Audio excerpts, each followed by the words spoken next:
দর্শক স্বাগত ৩ মিনিটের খবরে। আন্তর্জাতিক অপরাধ আদালতে বিচারাধীন ৩ থেকে ৪টি মামলার রায় আগামী অক্টোবর মাসের মধ্যে পাওয়া যাবে বলে আশা প্রকাশ করেছেন আইন উপদেষ্টা আসিফ নজরুল। মঙ্গলবার বিকেলে সচিবালয়ে সংবাদ ব্রিফিংয়ে তিনি বলেন, এসব মামলায় শেখ হাসিনা সহ পুলিশ ও প্রশাসনের শীর্ষ কর্মকর্তারাও আসামি আছেন।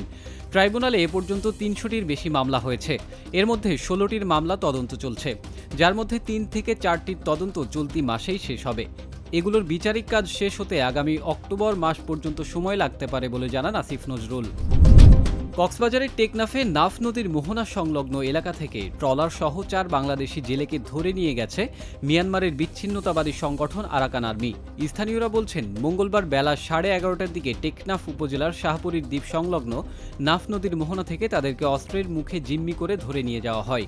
কোস্টগার্ডের শাহপুরীর দ্বীপ স্টেশনের কমান্ডার লেফটেন্যান্ট এইচ.এম. সারতাজ বিন সোহরাব জানিয়েছেন, জেলেরা ট্রলার নিয়ে প্রতিদিনের মতো মাছ ধরতে যান। এক পর্যায়ে মিয়ানমার থেকে একটি স্পিড বোটে আসা লোকজন ট্রলারটি ঘিরে ফেলে।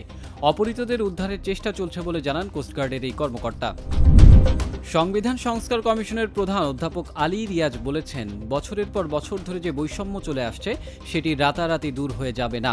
এজন্য জ্ঞানভিত্তিক সমাজ গড়ে তুলতে হবে। মঙ্গলবার দুপুরে পাবনা বিজ্ঞান ও প্রযুক্তি বিশ্ববিদ্যালয়ের 2024-25 শিক্ষাবর্ষের নবীনবরণ অনুষ্ঠানে আলী রিয়াজ আরও বলেন, যে দাবিতে মানুষ প্রাণ দিয়েছে সেটি আগামীকাল অর্জিত হবে এমনটি মনে করার কোনো কারণ নেই, বরং সহমর্মিতার বোধ তৈরি করা এবং ভিন্নমত সত্ত্বেও একটি টেবিলে বসতে পারার মানসিকতা তৈরির মধ্য দিয়ে একটি বৈষম্য মুক্ত সমাজ গড়ে তোলা সম্ভব বলে তিনি মনে করেন।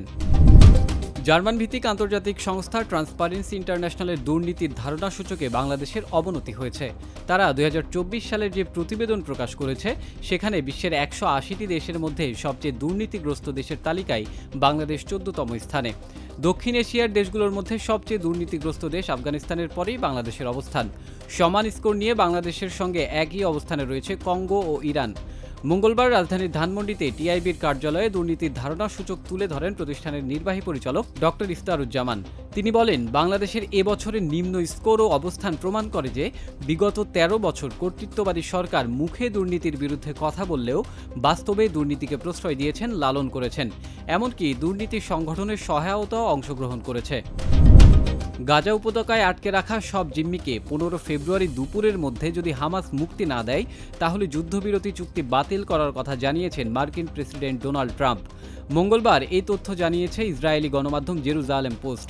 ট্রাম্প বলেন, 15 ফেব্রুয়ারি দুপুর 12টার মধ্যে গাজার সব জিম্মিকে ফিরিয়ে দেয়া না হলে যুদ্ধবিরতি বাতিল করা উচিত। ইসরায়েলকে ওখানে নরকের যন্ত্রণা বইয়ে দিতে হবে। চুক্তির শর্ত ভেসে যাক, ইসরায়েল ওই পরিস্থিতি পার হয়ে আসতে পারবে। ট্রাম্প দাবি করেন, একই সঙ্গে সব জিম্মিকে মুক্তি দিতে হবে।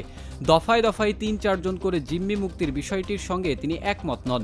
ট্রাম্পের এই বক্তব্যের কয়েক ঘন্টা আগেই হামাস তাদের টেলিগ্রাম অ্যাকাউন্টে 15 ফেব্রুয়ারি জিম্মি মুক্তি দেওয়ার পরিকল্পনা বাতিল করে একটি ঘোষণা দেয়। এতক্ষণ সঙ্গে থাকার জন্য ধন্যবাদ।